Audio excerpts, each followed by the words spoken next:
Hey there, hope you're doing well today. I am Joshua, and this is 5 of my worst mistakes that I've made in a rock band. And this is by no means an exhaustive list of everything that you could possibly do wrong, nor is it the worst things that you could ever do. However, this is just my experience being in a few different rock bands, metal bands, etc. And just some lessons you can learn from me, hopefully, so you don't make the same mistakes.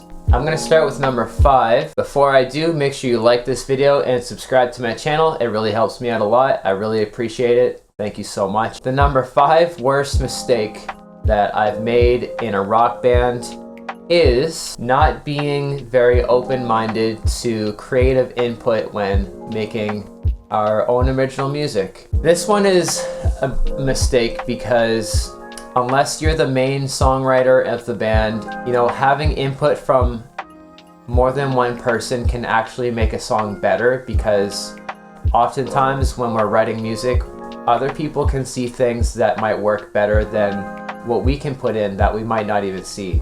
Over my years, I've been kind of closed-minded to letting other people write the parts, and I would just say that's a lesson that I learned over time, where I eventually became more open to letting people have creative control, and it actually has good results, The whole point of being in a band is to have the strengths matched to our weaknesses with the other bandmates. So that's a good reason why you should trust your bandmates with creative input. Not always, that's a little bit of a different subject, but going forward, this is the mindset that I'm going to approach it with. Number 4 is not learning all of the material that we had to play before going to practice. And some people might disagree with me on this one. Just because every band is different commitment levels, different expectations from your bandmates, your band leader, whatever. For me, I just don't see it as very professional to have this expectation to know the songs, and then the first practice you go to, at least the first practice I went to for one of my bands, I didn't memorize the entire song or entire songs. I just memorized most of it. And looking back now, I kind of see it was acceptable for the level that we were playing at. We didn't exactly have high expectations of each other. Not to sound like lazy or anything, but just the environment wasn't exactly like a professional environment. So the need to practice that stuff wasn't as important. However, there is something important to say about that, because practice is not meant for learning the songs. It's not meant for teaching each other the songs. You're supposed to do that before you practice.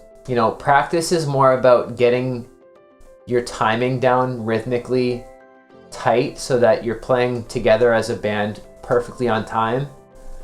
And of course, there's songwriting sessions like I mentioned before, but practice is not the time to learn the songs. You should know your songs before you ever go to your first practice. It shows that you care. So number 3, you'll notice that as I get closer to number 1, the musical aspects of being in a band are less important. Being negative about show turnouts. And what I mean by that is, when my band didn't have a big crowd, I would get bummed out about it, and I did kind of complain about it sometimes, and it's hard when you're in a small band. You expect a big turnout, you want people to enjoy your music. So I fell into that mentality where we weren't getting enough from the effort that we were putting out. And that's kind of an entitlement mentality that I had. Not to say that I was totally entitled, but that is something of an entitlement, self-entitlement. So, and also it just doesn't paint a good picture in the eyes of your fans who are there, because you know, they want to be noticed, they want to feel like they matter, and so focusing only on the fans you don't have there, that's kind of a kick in the ass for them. It's almost like a betrayal in a sense. I mean, it's not as bad as someone betraying you, but it's like you kind of show them disappointment even though they're doing their best. So I don't really know what to call it, but yeah, that's my third mistake. My number 2 biggest mistake from being in a rock band is being immature, basically, not being professional in the public eye. And to be fair, I was young when I was in these bands, so I was immature as a person. But there's just certain things, man, that I didn't really have to do with where I was at in life that, you know, could have hurt my reputation, could have hurt the people around me, you know, my bandmates, my fans, our friends and stuff. So yeah, I don't think I would expect myself to be perfect if I went back and did it again. But, you know, knowing what I know now, I probably wouldn't have behaved like such an idiot sometimes. And, you know, I was an example because I was the oldest member of the band and I was one of the older people in the scene at the time. So, yeah, it just doesn't look good when you're immature, or at least when you're just unnecessarily immature. Because kids, you know, 20-year-old kids, you know, like, you can give them an exception because that's just how they are most of the time at that age. So yeah. And my number 1 biggest mistake being in a rock band, this is a big one for me because it caused me a lot of unnecessary drama and just really hard feelings between me and another band member. Number 1, letting a band member that we fired back into the band after we already gave them the ultimatum that they either change or we kick them out. So basically what happened was, I won't name any names or give any hints, but one of our bandmates was unreliable and he wouldn't show up to practice on time. Sometimes he didn't show up at all. He wouldn't show up to sound check on time, and he was kind of giving us all a bad name.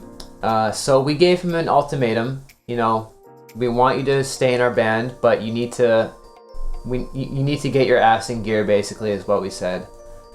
And when he didn't, we kicked him out. It's great because, you know, one of the people in the scene reached out to me and said, wow, you guys take this very seriously. And that was, to me, a sign of like, yeah, we did the right thing because we do take this seriously. For whatever reason, I can't really remember now, but we let him back in the band thinking he was going to change, and he didn't. And when the band eventually broke up permanently, there was some clashing between me and him, and, you know, social media posts happen and people turn on you, and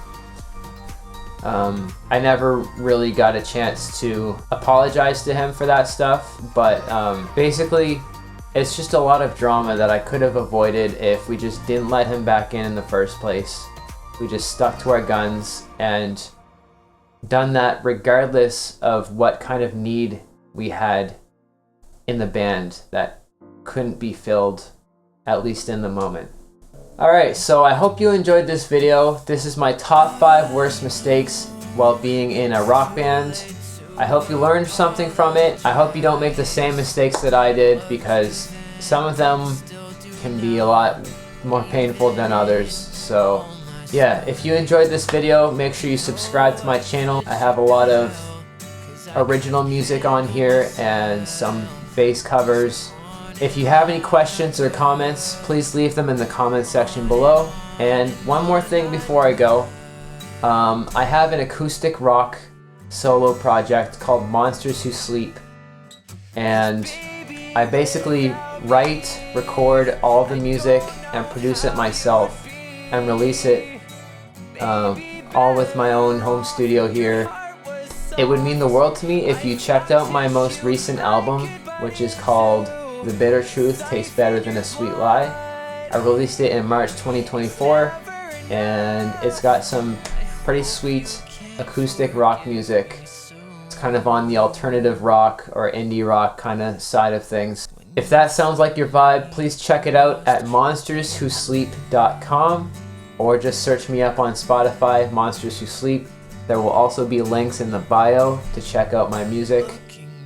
And with that, I hope you have a great day. See you later. A thing to do with me, 'cause baby, without me, I don't know how you'd be. Maybe better off, your heart was soft, I found tissue,